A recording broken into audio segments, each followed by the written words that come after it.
Okay, so today we're going to be talking about space in art, not outer space, but the space that is around us. I want you to think about this question. What is the difference between 2D and 3D? Well, if you thought about this, 2D is something that is flat and 3D has more dimension or form. Something in art that creates 3D spaces on a two-dimensional surface is called perspective. It is an art form that usually refers to the representation, as I said, of three-dimensional objects or spaces in two-dimensional artwork. So essentially, it shows more space on a flat surface. Artists use perspective techniques to create a realistic impression of depth and to present dramatic or disoriented images. Perspective has two things. They definitely have a horizon line. The horizon line is where essentially it looks like the ground and the sky meet each other. I want you to take a look at this picture. A lot of you have been to the beach before. If you look at the ocean and you're standing on the sand, you'll usually see this line that is created where it looks like the sky and the water are meeting. But in reality, that's just the horizon line, and it's just our eyes playing tricks on us because, as you know, the sky and the water actually don't meet. Another thing that's in perspective art pieces is something called a vanishing point. Think of what the word vanishing means. Vanishing means to disappear. So a vanishing point is where everything disappears to. I want you to remember that as things get closer to the horizon line and the vanishing point, they get smaller or they start to disappear in the frame. There are many different types of perspectives. We're just going to go over two of them. The first type of perspective we're going to go over is one-point perspective. One-point perspective contains one vanishing point along the horizon line. This type of perspective can easily be used to portray things like railroads, hallways, or even room interiors. So if you take a look at the bottom left-hand side picture, you'll see that there is one-point perspective because everything and the road is going back to one point or one vanishing point. Two-point perspective is when you have two vanishing points on the horizon line. This is often used to show something like the corner of a building or a street. One side of the building will vanish towards the left, while the other side will vanish towards the right, creating two separate vanishing points. Okay, so for our perspective project, we are going to focus on something called a monogram. A monogram is a motif of two or more letters, typically a person's initials, usually interwoven or otherwise combined in a decorative design. Sometimes it could be used as a logo or even just to identify a personal possession. So if you take a look on the bottom two pictures, you can see monograms in a logo of different designer brands, but then you can also see the monograms of people's initials on their personal items. What we are going to do today is we're going to start our monogram perspective project. So your perspective project is going to be in two-point perspective. You're going to have some sort of letters show in two-point perspective, whether those are your initials or even someone else's initials, or maybe even a word that you want to create in two-point perspective. You get to choose. I did my initials, and then after that, we're going to kind of design a theme based around that. So I'm going to go over the steps right now. We'll also watch a few videos just to see how this is done. So the first step is to draw the horizon line and two vanishing points. The second step is to draw a vertical line. Draw your vertical line close to the left side or the right side, but not exactly touching the right or left side. After you do that, you're going to draw receding lines from the vertical line to the vanishing point. Remember, keep all things on the left-hand side of the vertical line towards the left-hand side vanishing point and vice versa on the right. After that, you're going to define the width of your letters. So think about how many letters you are going to be drawing and then create vertical lines within each of within the right-hand side or the left-hand side kind of V that you made from the receding lines. Remember too, the width of your letters will appear smaller as they get closer to the vanishing point. So just make sure that you note that. Now you're going to create your letters within each rectangle. Let's take a look at how Ms. Parlow completes this. Okay, so now we made our layout for our letters. It's time to start creating the block letters within these blocks, okay? So as I said before, what you will need is some sort of straight edge or a ruler and your pencil and your paper that you've outlined already following the first few steps. So I am doing my initials SHP. So remember we talked about using block letters to make it easier for us, okay? So I'm going to start with my S just to show you how I'm going to start to form this into my grid or my little like outlines that I made for my perspective. Okay, so I want to start with this top area of my S. So what I'm going to do is all of the letters are going to be facing this way and going off into the distance, but we must use this side as well in order to help us with lining things up appropriately. So for my first line, I want to focus on the top of the S, as I said. So what I'm going to do is I'm going to take my ruler, I'm going to line it up with this vanishing point right here. And what I'm going to do is I'm just going to make a line that kind of goes like this. So this is going to be the top of my S. Now what I'm going to do is I'm going to focus on creating this part of my S. So what I'm going to do is I'm just going to take a straight edge or a ruler. Anytime you want to make straight lines, you have to make sure that it's completely straight with the paper. Do not curve the lines. You always want them straight. So that's why it's important to use a straight edge, because then I can, or like a T-square, because then I can line it up with the bottom of the paper, and now I know it's definitely straight up and down. So I'm just going to make a little line here. Okay, after that, once again, I am going to refer back to this vanishing point, and I want to create now almost this line right here. Oops, this line right here. I'm doing this in sections. So I'm taking my ruler, going back to the vanishing point, and just creating this. And then right underneath that, I have to create a little line as well. And that's going to go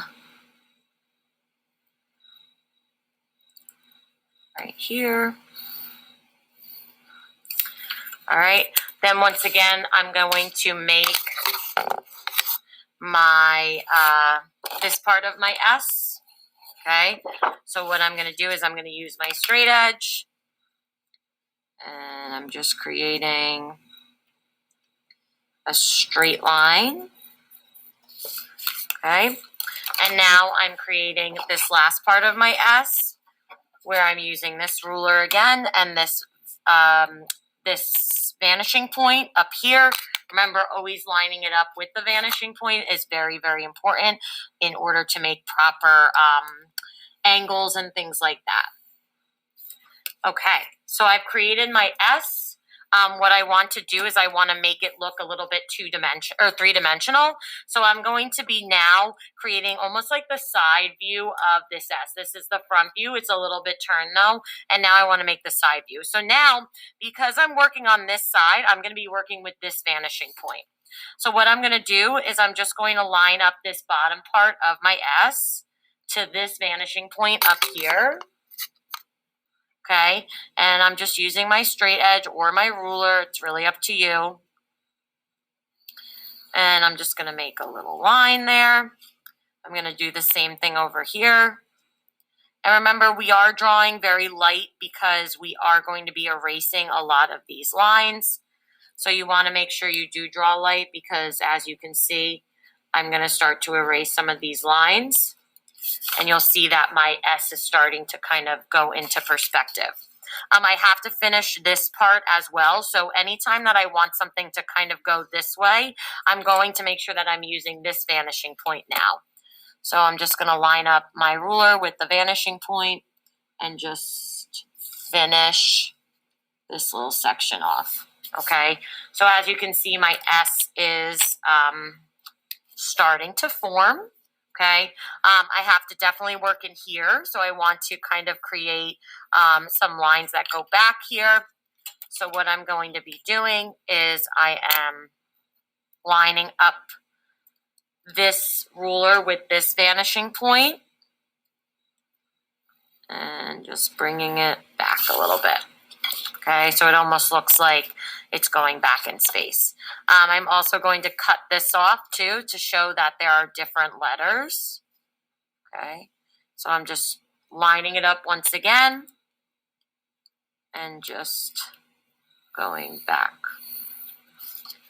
Okay, so as you can see here, if I start to erase some of these lines, you'll see that my S has formed and it's in 2-point perspective. All right, so now I'm going to quickly just show you the H and the P. So let's quickly go through this. All right, so my H, I'm going to work on this area first. So what I'm going to do is I'm going to take my straight edge. Remember, all your lines that go up and down have to be completely straight. And remember, things start to recede as they or get smaller as they go back in space. So you want to make sure that you remember that while you are creating your letters. Okay, so as you can see, I've done this one and this line, and now I'm just going to go kind of across here. I actually might make this just a tiny bit smaller because I want it to look like it's, you know, the proper perspective. Okay. And now what I'm going to do is I'm going to make the middle part of the H. So I'm just going to line up my straight edge with the vanishing point.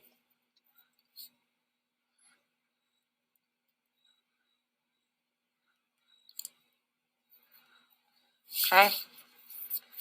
I'll take my pencil and start to erase any lines that I don't need. I'm also going to make sure that I create my H in 2-point perspective as well. So I'm going to be using my ruler. I'm going to line up to make it look like it's going this way now and kind of receding into space. So I'm just going to take my ruler, create this line right here. I'm going to do the same thing over here, lining up always with my vanishing points, because that is going to make our perspective look 100% accurate. Lining it up one more time. It might not seem accurate when you are drawing, but I swear it definitely is, because these vanishing points are essentially what guides us.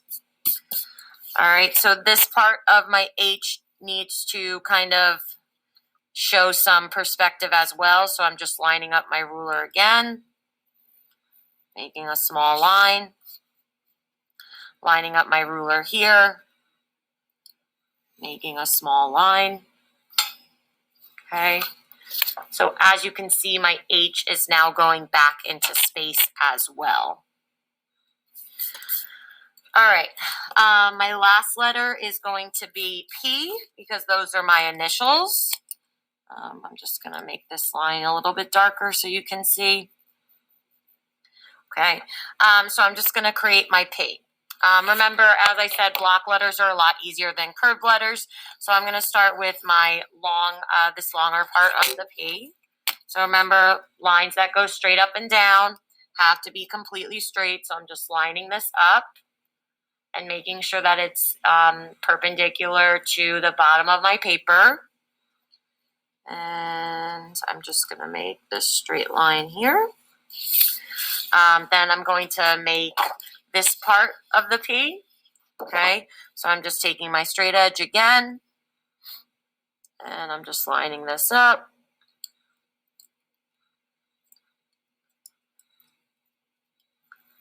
And okay, now I'm just going to erase this part so I don't get confused. I'm also going to erase this. Okay, I want to make the inside of my P now, so all I'm doing is once again making straight lines. I'm going to make 2 vertical lines in here for the opening. 1, 2. And then I'm going to use my straight edge yet again to create my P. I definitely want to bring this down a little bit.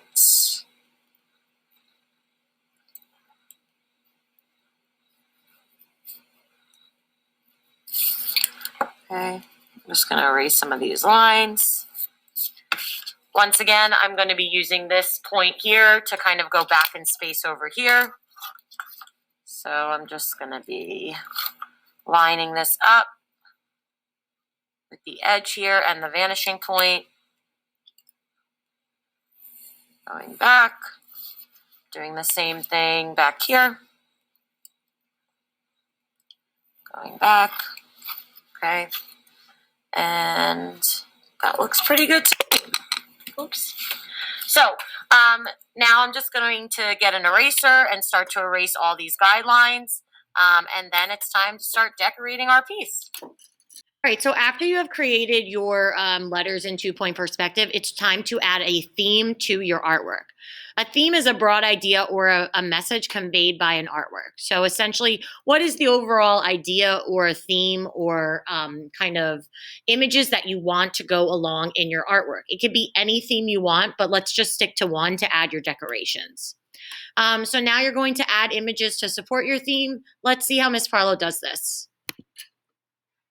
Okay, so after you've finished erasing all of your letter guidelines, it's time to start like decorating and kind of designing some sort of image or pattern or colors on your piece, okay? So I'm doing an octopus and he is going to be like kind of intertwined in some of my letters.